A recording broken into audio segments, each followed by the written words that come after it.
Well, if you're wondering why farmers are so concerned about their farm finances right now, they really just can't catch a break. It's not just because corn prices are below break even for most. It's the fact input prices are so high. The U.S. has lost the corn crown. We've been the world's top exporter of corn for just about every single year in history. Tonight, a story of deepening division along the world's longest undefended border.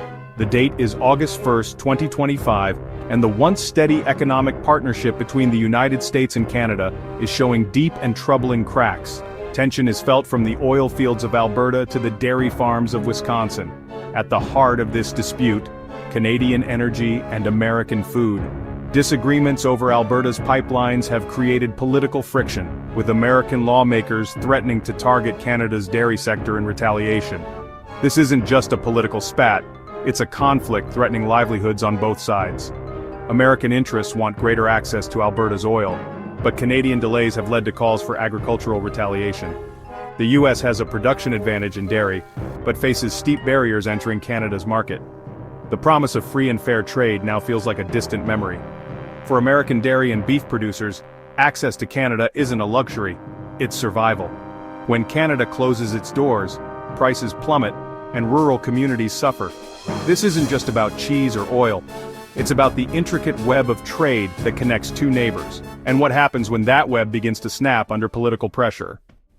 To understand this crisis, we must first understand Canada's system of supply management. It's a fortress built to protect its dairy farmers, using quotas and tariffs to control supply and stabilize prices. Canada allows a small amount of U.S. dairy in at low tariffs, called a tariff rate quota, or TRQ. Once that quota is filled, tariffs skyrocket, up to 270% for cheese, nearly 300% for butter. For American exporters, that means a $5 block of cheese could cost over $18 in Canada after tariffs. The system is intentionally prohibitive, making it nearly impossible for U.S. companies to compete once the quota is met. Canadian officials argue this protects small, family-run farms and food sovereignty. American farmers see it as a protectionist barrier that violates free trade agreements. The result, a highly restricted, contentious trade relationship. The U.S. is one of the world's most efficient dairy producers, but can barely access the Canadian market. Quotas are a constant source of dispute, with the U.S. arguing they're too small and unfairly administered. This fundamental disagreement was dry tinder waiting for a spark. In 2025, that spark ignited a fire threatening one of America's most iconic industries. The crisis erupted in spring 2025. American dairy exporters, hoping to force Canada's hand, shipped cheese north at record rates, quickly filling the annual quota. But shipments didn't stop. Truckloads of American cheese kept arriving at border crossings. Exporters gambled that Canada might waive tariffs to ease tensions. They lost. Canada enforced the massive over-quota tariffs. A $100,000 shipment faced a $270,000 tax bill. Most trucks turned around, unable to pay. The Great Cheese Standoff began, creating chaos at the border and shockwaves through the U.S. supply chain. Refrigerated trucks sat stranded, cheese nearing expiration. Hundreds of rejected shipments returned to already full American warehouses. The system was unprepared for the sudden influx. Canada stood firm, framing the issue as American overproduction and a failed attempt to flood their market. For U.S. dairy, it was a painful lesson. The border was now an economic wall. The cheese came home, and with it, a crisis soon felt on farms and in grocery stores across America. The standoff exposed the raw power of Canada's supply management and the vulnerability of U.S. exporters. The fallout was just beginning. The rejected cheese flooded back into an already saturated U.S. market, triggering a domino effect. Warehouses overflowed, forcing processors to slash prices in desperate fire sales. Grocery stores offered blocks of cheese for $2 or less, a bargain for shoppers, a disaster for farmers. With storage full, manufacturers canceled orders for fresh milk, leaving cooperatives with millions of unsellable gallons. Heartbreakingly, farmers dumped milk by the truckload, no other option. For many, this was the final straw. Years of low prices and high costs pushed thousands of family farms over the edge. For sale signs appeared across dairy-rich states. The crisis rippled outward. Feed suppliers, vets, equipment dealers, and truckers all suffered. The rural economy, tightly interdependent, began to crumble. What started as a trade dispute became an extinction-level event for a way of life. The fallout was swift, severe, and deeply personal. The crisis also exposed stark differences between U.S. and Canadian dairy systems. Canada's supply management means strict federal control and traceability. Every farm registered, every drop of milk tracked. This allows for swift recalls and is marketed as one of the world's safest milk supplies. The U.S. system is decentralized, governed by FDA standards, but reliant on a patchwork of state rules and corporate programs. Canada bans RBST, a growth hormone used by some U.S. farmers, and highlights this in marketing. During the crisis, Canadian officials questioned the safety of American surplus, framing protectionism as public health. These regulatory divides are at the heart of the trade friction. Canada prioritizes small farms and consumer safety, even at higher prices. The U.S. champions efficiency and affordability, feeding millions at scale. The 2025 dairy crisis forced a public reckoning with these opposing philosophies.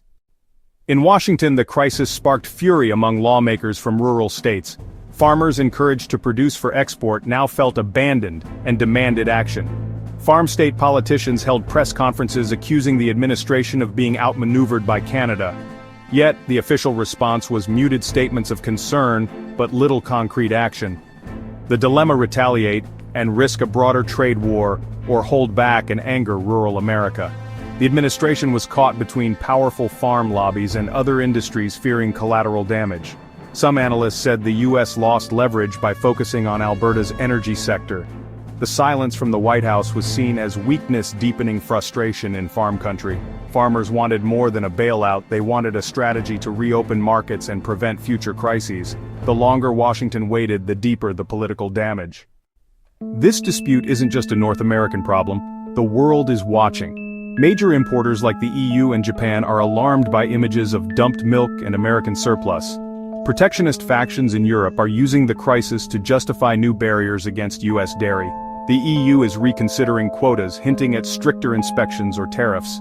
What began as a bilateral issue now threatens America's global trade relationships. Japan, a key market for U.S. cheese, is wary of instability and may turn to Australia or New Zealand. The crisis projects an image of chaos, making U.S. suppliers look unreliable. Competitors are seizing the opportunity to gain market share.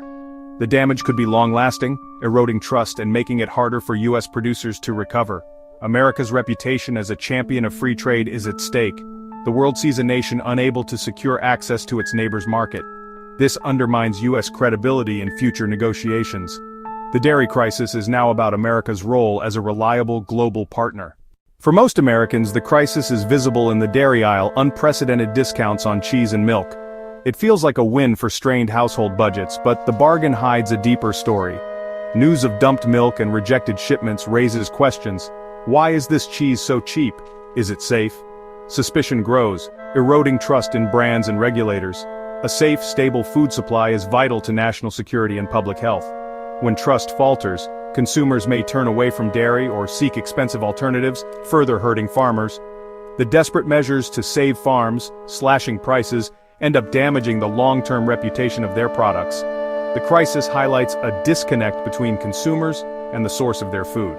The bargain cheese in the city is linked to a foreclosure sign on a rural farm. The temporary benefit of cheap food masks a much larger, more damaging crisis. As summer 2025 wears on, the dairy crisis has become a crisis of confidence in food systems, trade, and leadership. The question: what will Washington do? Take a hardline stance and risk a trade war, or seek a diplomatic solution that may disappoint farmers? The crisis exposes deep vulnerabilities in the American agricultural model.